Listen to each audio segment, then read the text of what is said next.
आज आपण चाललेलो आहोत धुळ्याला। धुळे जिल्हा आहे, त्या ठिकाणचा धुळे तालुका आहे आणि या ठिकाणचं मेहेरगाव नावाचं गाव आहे। या गावाच्या जवळच नवलाने नावाचा भाग आहे।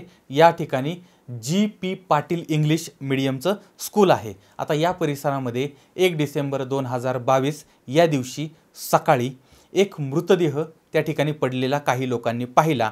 आता ही बातमी सोनगीर पोलिसांना कळवण्यात आलेली आहे। पोलीस घटनास्थळी दाखल झालेत आणि या ठिकाणी साधारणपणे एक 35-40 वयाचा एक तरुण आहे, त्याचा तो मृतदेह आहे। त्याच्या गळ्याभोवती व्रण आहेत आणि या मृतदेहाच्या जवळच काही दारूच्या बाटल्या पडलेल्या होत्या, ग्लास पडलेले होते आणि शिवाय एक वायर होती आणि त्याला ओढत आणल्याच्या तिथं खुणा होत्या।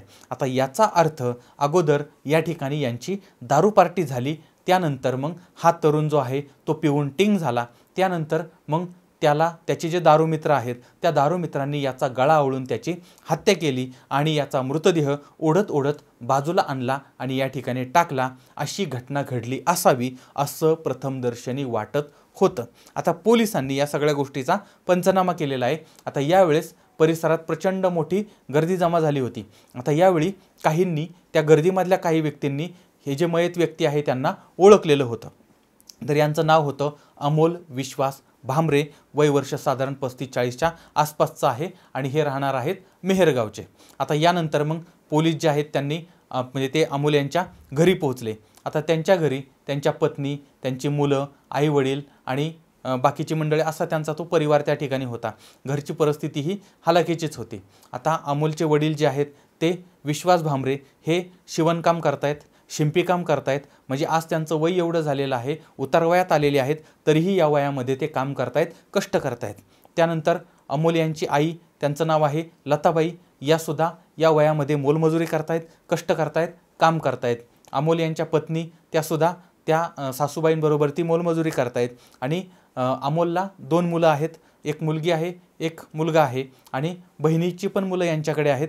तर अशा पद्धतीने हा सगळा परिवार आहे आणि या परिवारातील एकुलता एक मुलगा, एकुलता एक म्हणजे अशा पद्धतीचा तो अमोल होता आणि त्याचीच हत्या झालेली होती। आता त्यामुळे त्या घरच्यांवरती दुःखाचा डोंगर कोसळलाय। आता पोलिसांना घरच्याकडून अशी माहिती मिळाली की अमोल जो आहे तो ड्रायव्हिंगचं काम करायचा आणि अत्यंत प्रामाणिकपणे त्याचं तो काम करत असायचा आणि त्याचे कोणीही शत्रू वगैरे नाहीत आणि त्याचा घात कोण करू शकतो याच्यासमोर प्रश्नचिन्ह आहे आणि याबाबत घरच्यांना काहीही माहीत नव्हतं।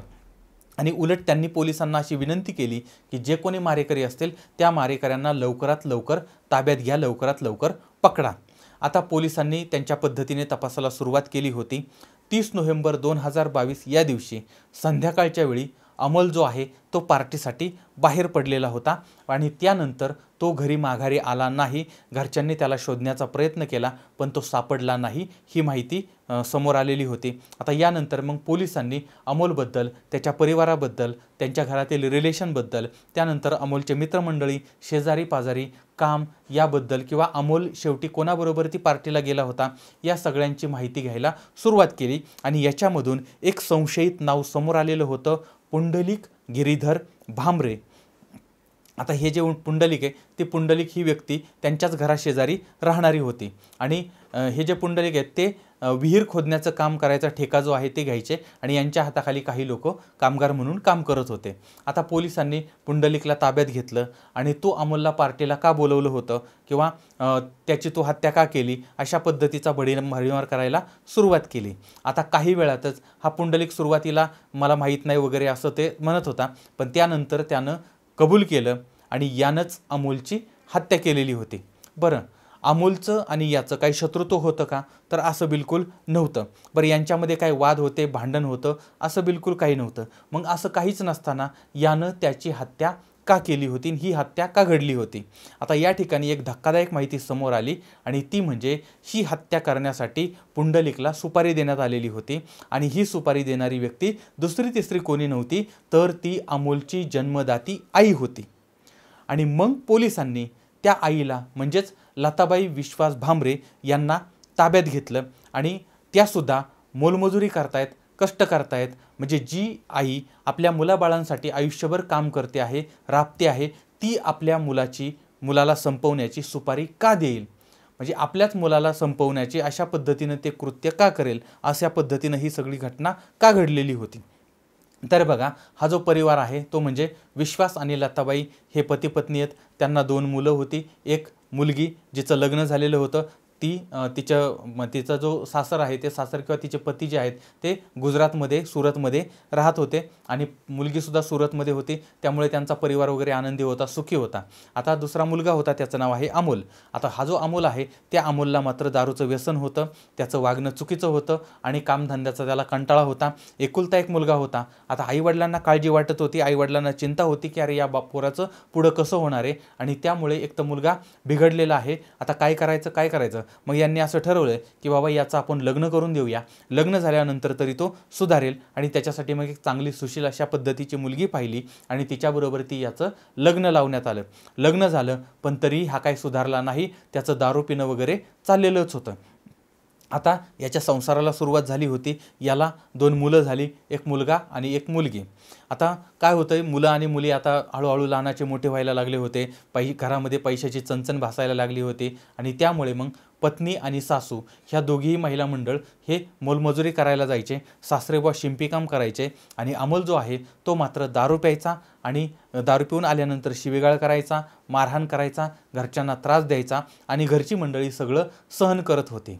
आणि पुन्हा त्या घरच्यांनी आणि त्या बहिणीनं असा विचार केला की बाबा हा जो इथं आहे हा अशा पद्धतीनं वागतो आहे, ह्याला जर सुधारायचं असेल तर आपण एक काम करू, त्याला सुरतला घेऊन जाऊ आणि त्या ठिकाणी त्या बहिणीकडे काही दिवस राहील, तिथं कामधंदा करेल आणि तो सुधारेल असं यांना वाटत होतं.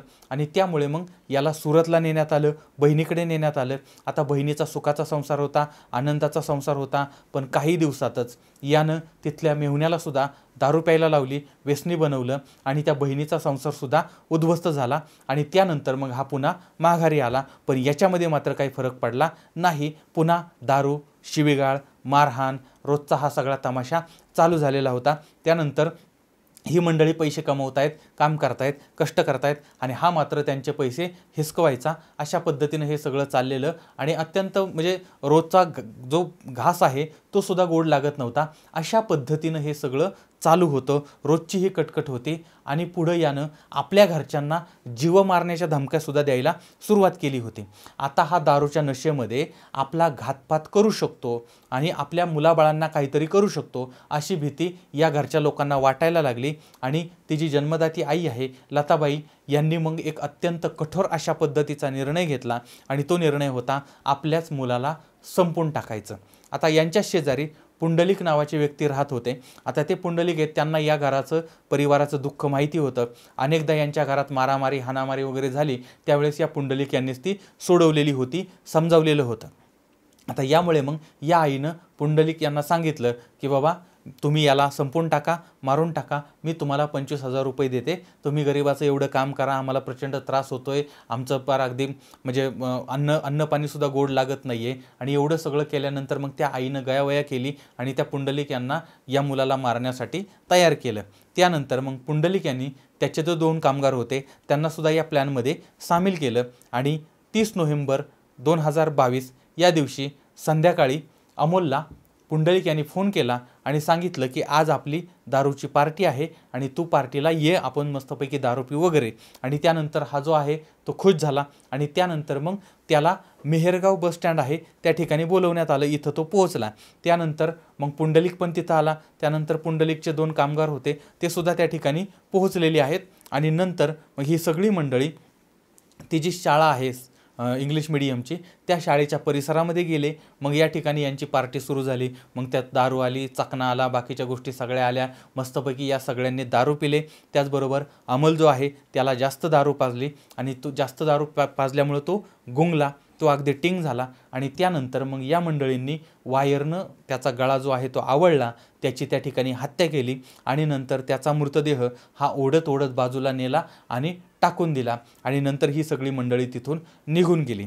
आता याच्यानंतर दुसऱ्या दिवशी हा जो मृतदेह आहे तो मृतदेह सापडला आणि त्यानंतर पुढच्या 24 तासात पोलिसांनी या सगळ्या घटनेचा पर्दाफाश केलेला आहे. आता याच्यामधील 2 संशयित जे आहेत ते सापडले होते आणि 2 संशयित जे आहेत ते फरार झालेले होते. आता या घटनेमध्ये अशी सुद्धा माहिती समोर आली होती की अमोल जो आहे त्याला काहीतरी असाध्य आजार झालेला होता आणि काही काळाने त्याचा मृत्यू होणार होता किंवा झाला असता.